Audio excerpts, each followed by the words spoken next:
Hey guys, very excited to be bringing you this video today. I'm a little bit sick, so please bear with my voice, but we will get through this. This is going to be a review of the Cold Steel Large Espada. This is an absolute beast of a folding knife, and I do not get to say that very often. Now, if you're familiar with Cold Steel, you'll know that they make these knives in 3 different sizes. We have the medium Espada, the large Espada, which is this one right here, and then the extra large Espada. Let me go ahead and show you the large. Absolutely gorgeous blade. Might as well show you the medium actually, for size comparison. Both excellent knives, but if I had to pick, it's gotta be the large. Here's a more appropriate size comparison. You may remember this one, the large tie light, 6-inch tie light. Great knives all around.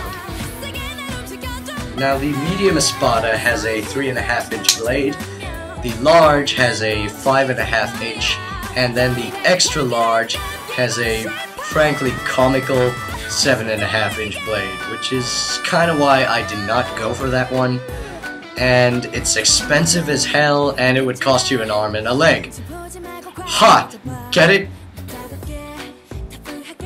Hashtag lame joke of the day.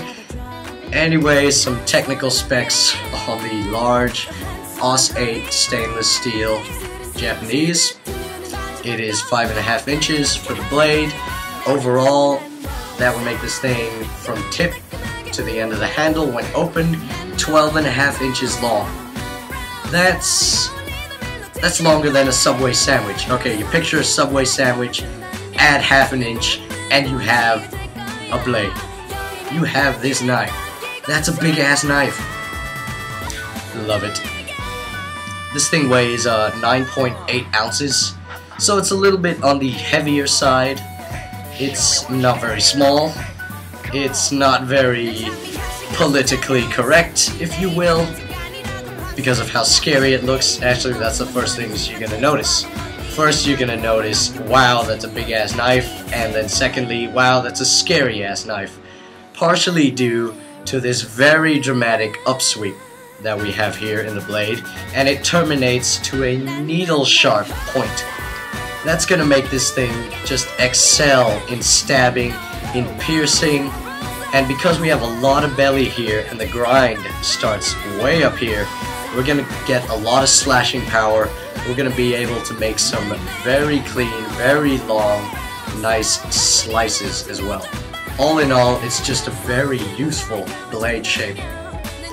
Also, another thing that I absolutely love is that we have a thumb plate right here.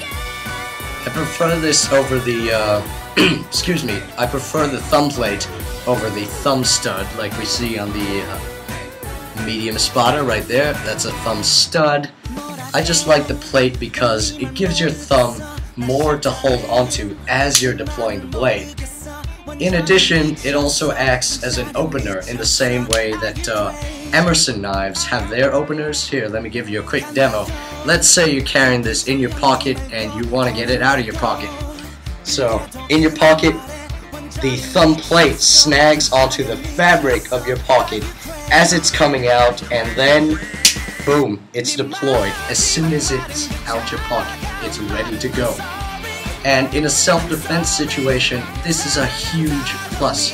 You want to get this thing out of your pocket ASAP and hopefully scare the crap out of the other guy so he runs. Profit.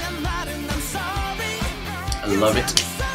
Also, another thing, I just gotta give it to this blade. The handle is very ergonomic. We have a large finger choil here in the 70-75 aluminum bolster. Very shiny, might I add. We also have a sub-hilt here, so you lock your hand in there, that is not coming out of your hand. Nobody is going to be able to wrestle this out of your hand, or at least if they try, it's going to be an absolute breach. Right, this is not coming out of your hand. What's more is you can come down here for even more reach, or even more. It's always a great thing.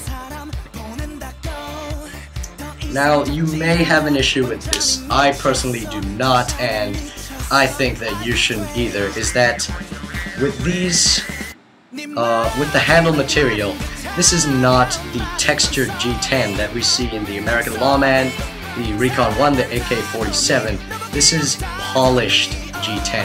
So it's a little bit, well, not a little bit, it's a lot more slippery than those. It's not like Oreos, so you can really just grip your hand into there. It's more slippery. But personally, when you have a handle design that just fits your hand so well, you do not need that extra traction on the handle. Also, I think that it keeps very well with the very bling bling theme of this blade. You want to keep it beautiful here. You don't want it to be textured, non-reflective, not shiny. I think it's kind of ugly. Oh, lefties, you may be out of luck because you cannot remove the, what is this? The pocket clip. You cannot remove the pocket clip and switch it over to the other side. There are no holes for an additional pocket clip, as we've seen in the every other folding knife, actually. They just wanted to keep this thing pretty, and I applaud them for that. That is a good choice, I think. So this is right side tip-up carry only. You cannot remove the pocket clip and put it anywhere else. All in all, this is just a fantastic blade. It's like an heirloom. It is bulletproof, it's built like a tank, it is just so functional. It is a serious, serious business knife. But with that said, you want to be very careful with this knife, because when that comes down, that snaps down with authority. It's one of those blades that Cold Steel makes, like the Kukri, the Raja 2. When that thing snaps, oh man, does it snap. You do not want to have your fingers in that slot when it comes down. So please, if you get this, be very careful with this blade. Great lock, great design, great everything. This is my favorite knife from Cold Steel. Thank you so much for watching. Hope you enjoyed this video.